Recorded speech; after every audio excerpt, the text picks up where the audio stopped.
talk of the town. We're the artists, the actresses, the filmmakers too, meeting Venus. Yeah, we're coming through. Shine your light, let your voices be heard.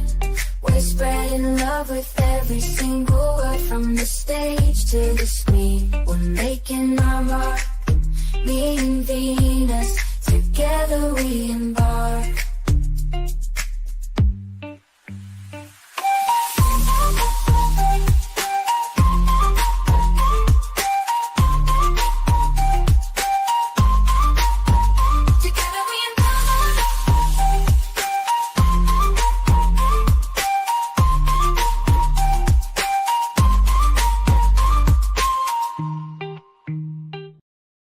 Bell. Hello, I'm very happy to welcome today's singer JoAmber. Hi, Joe. How's everything? Hi, I'm good, thank you. How are you? Fine. Congratulations on the release of your new song. We'll talk about it today. First, Thank I want to know a little bit about your background and what inspired you to become a singer. Uh, well, it was a music video actually by New Kids on the Block. And Really, this is my generation as well. Hanging Tough and these kind of songs. I remember it very well. yeah. Yes, So it they was were that. big at the time. Yes, they New were. Kids Yeah. on the Block and Menudo, I remember as well. The teen people, and then came what was his name was Justin Timberlake. A lot of group young men and women at the time. Yes. Hmm. So you saw the which one? Which music video? Oh gosh. I want to say it was um I don't know if it was Step by Step or Hmm. I don't know if it was it might have been a video of them performing at a show. Yes, alive. Yes, a live video. Yeah. Yeah. Yes, yes. And you were a child or a teen at the time? No, I was young. I was like kindergarten. Ah, that's young. Okay. And Yes, I was. a lot of people like music. They like to listen to music, or they, like yourself at school, they perform at school in the, acting or. But tell me a little bit about the process. How did you become like a fan of music uh, to a professional singer? What steps did you take? I had a friend when I was in grade school, Uh-huh. that used to sing, and she had a really good voice, and everybody always would ask her to sing, and and she was a little bit older than me. So at the time, I wanted to sing also. So I would start kind of like emulating what she did, I guess. So I would like Okay. sing for people and then I had like friends that would always say, "Oh, sing, sing." So everywhere I go, I would have friends telling me to sing for them. And one time I was at a community center, and one of the rec leaders at the community center asked me to go to his office or go into the office, and he sat down and he asked me to sing. So I sang a song, and he said that he was because he was also a performer as well, and he was performing for a Yes. grand opening event and invited me to come sing a song on his set.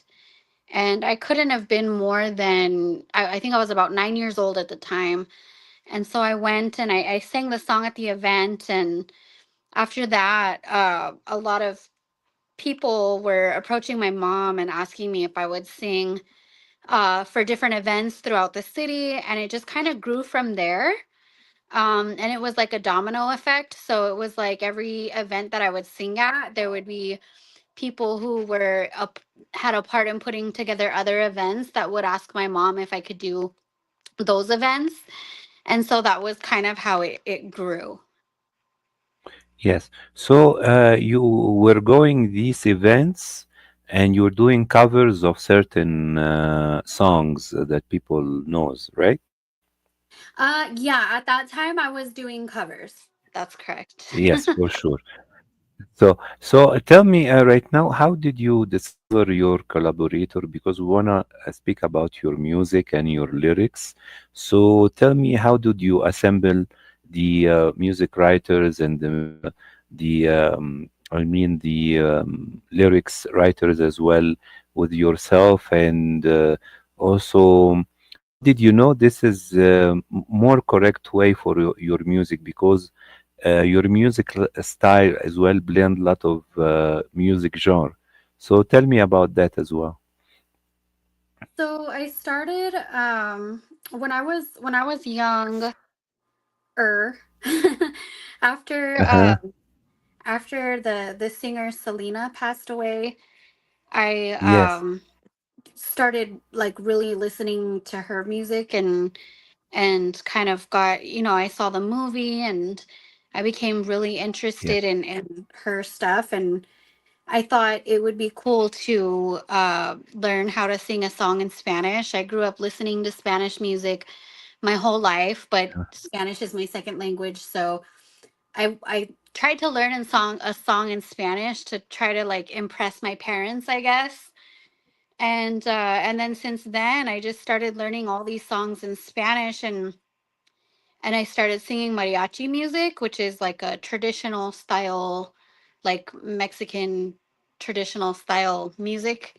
And that was kind of how I got started singing music in Spanish. Mm-hmm. And then I've always worked with different producers, and the longer I was in the industry, the more content I put out, the more I became acquainted with new producers and different people. And that's kind of how I kind of got to where I am today, just doing shows and putting out music. And in doing that, you just grow to build your network of people. Mm-hmm. Yes. So And I see your recent song is called Nada de Ti, yeah. and cuéntame sobre esta canción. um Tell me about it. yeah.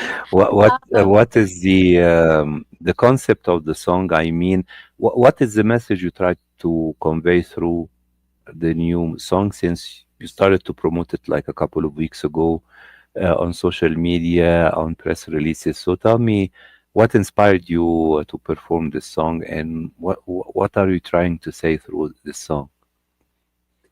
um the biggest thing that inspired me to want to sing the song was Hmm. honestly the beat.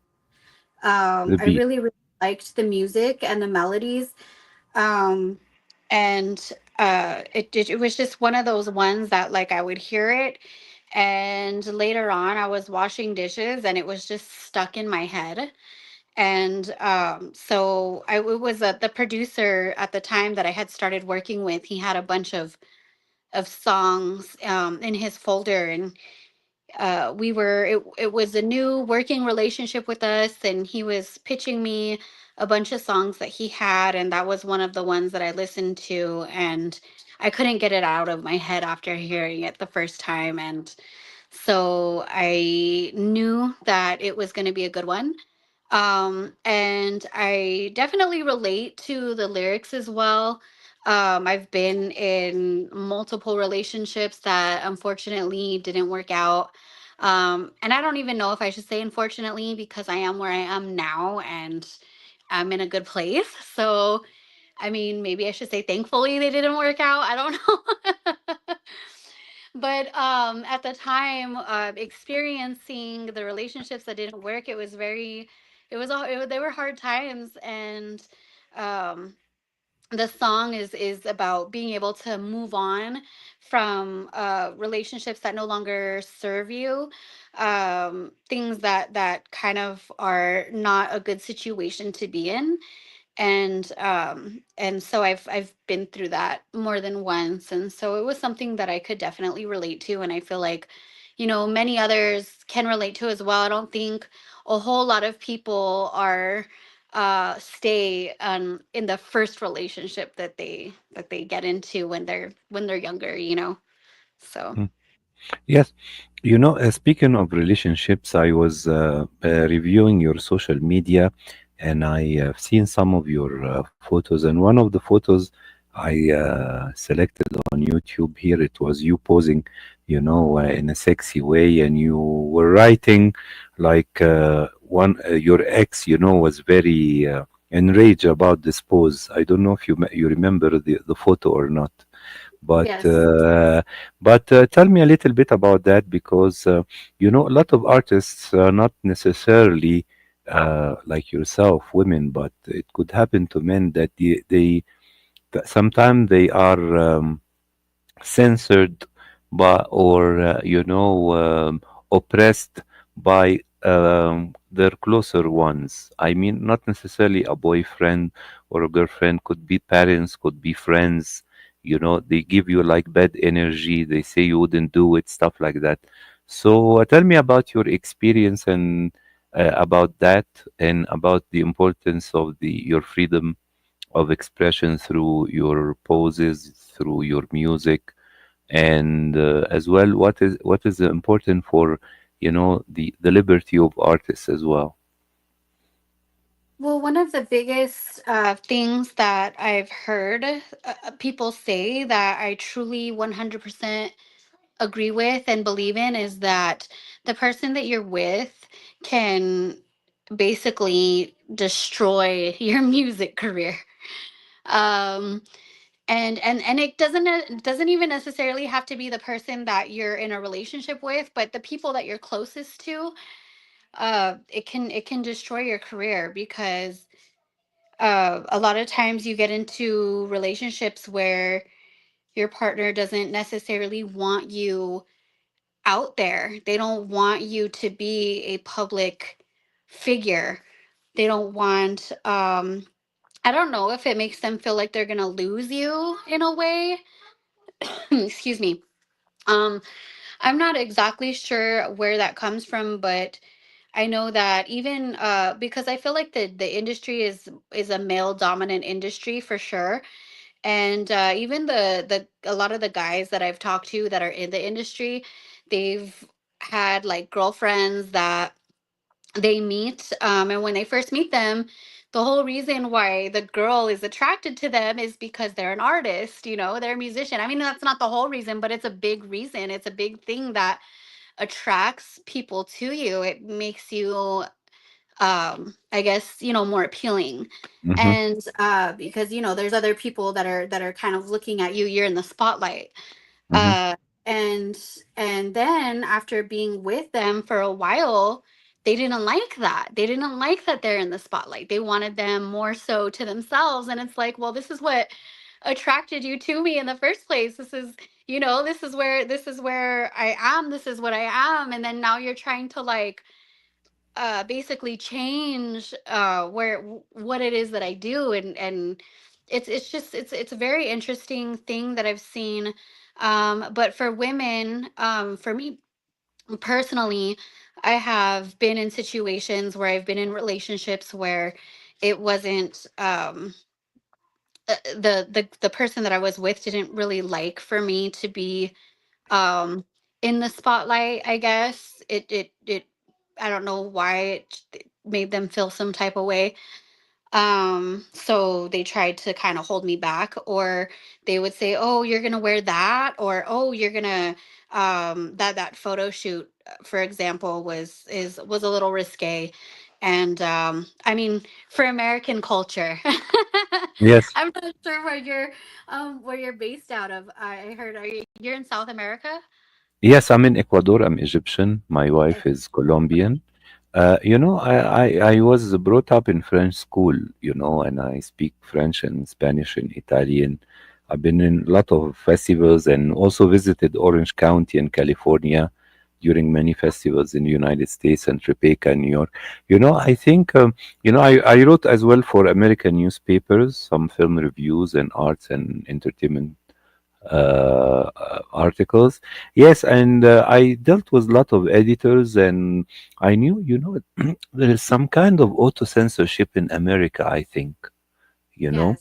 I mean, not only in the media, but in the culture, and it depends where are you based as well, from state to state and from family to family, because I use before the internet to get a lot of European magazines Hmm.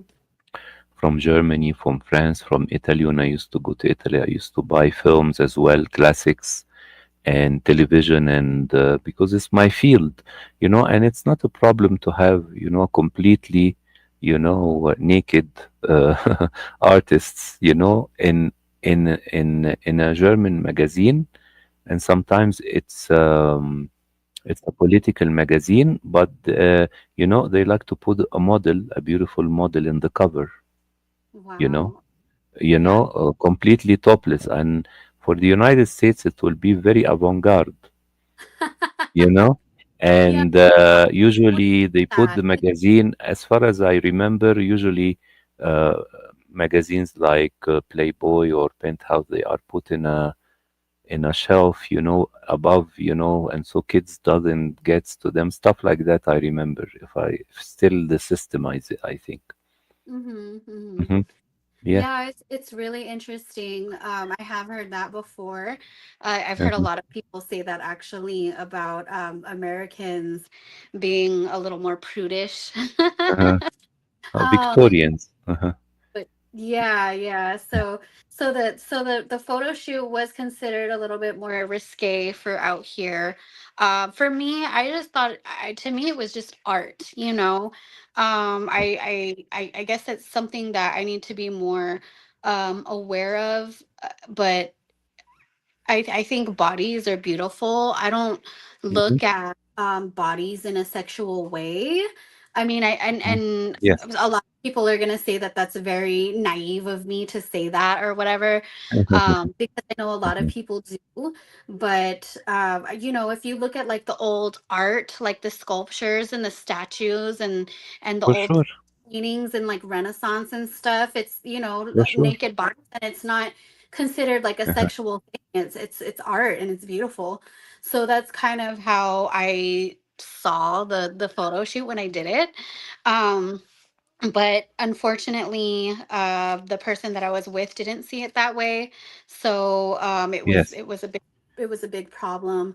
Um, and then but I also knew that just in general, that I couldn't be with somebody that is not going to support where I'm at musically and what I'm trying to do as an artist, because it's something that I'm going to do either way. So I feel like it's something that I was born to do. And if I can't be around people that don't support that, because it's Mm. it I can't have anything dragging me down or like hindering where I'm trying to go. So Yes. sorry. Yes. But right. Yeah. Yeah. Right now, I've seen that you do a lot of performance on stage. You have music videos. You do dancing, and I want to know right now, because we are nearing the end of the year. Do you have certain plans or wishes you like to realize in the upcoming period? Absolutely. So I am working on putting out a new project in this new Uh-huh. year. The songs are going to be a little bit, they're going to be English. I have 4 English songs that I'm getting ready to put out, but they're Hmm. they're kind of like bilingual, I guess, because there's some little Yes. words, phrases in Spanish that are thrown in there, Great. and it's very Latin Mm. style. So I'm working on putting together a music video for the first single of that project. while I'm kind of riding the wave of this single that I just put out. So we'll kind of see where that takes me. My goals for next year is to start doing more shows in different states. Um, I do a lot of shows in New Mexico. I do shows in California, but I would like to be able to become a touring artist where I'm kind of doing shows all over. That's a goal for me coming into this next year and following. So Great. This is great, Joe. I want to thank you very much for joining the live during the weekend. And I wish you a very Merry Christmas and Happy New Year. And congratulations for the success of Nada DT. thank you. And I would love to listen to the new production next year. And maybe if you are free, we can invite you again and talk about the new single when it's released. Absolutely. Thank you so much for having me on your platform. If anybody is tuning into this platform and they're not Yes, familiar with who I am or where to find my music, you can find yes, me on joamber.com. That's JoAmber.com. I have all my music yes, on there, I have my merchandise on there, but also on social media, Facebook, Joe uh, Amber on Miho, um, yes. And Instagram, Joe Instagram, Yes, Joe Amber A and Joe yes. Amber Music TikTok. I'm Great. just This now getting TikTok. TikTok, so yeah. Yes, yes, it's very important. TikTok right Yes, now. Great, Joe. I want to thank you very much, and I look forward to receive news about you, following up your social media and the press release of your press agent. And I hope we can coordinate another live with you when you have a new music coming up. absolutely. Sounds good. Thank you so much. Thank you for having me. It was really nice meeting you, and we'll be in touch. Likewise. Take care. Have a lovely evening. Take care. Thank you. You too. Bye bye. Bye bye.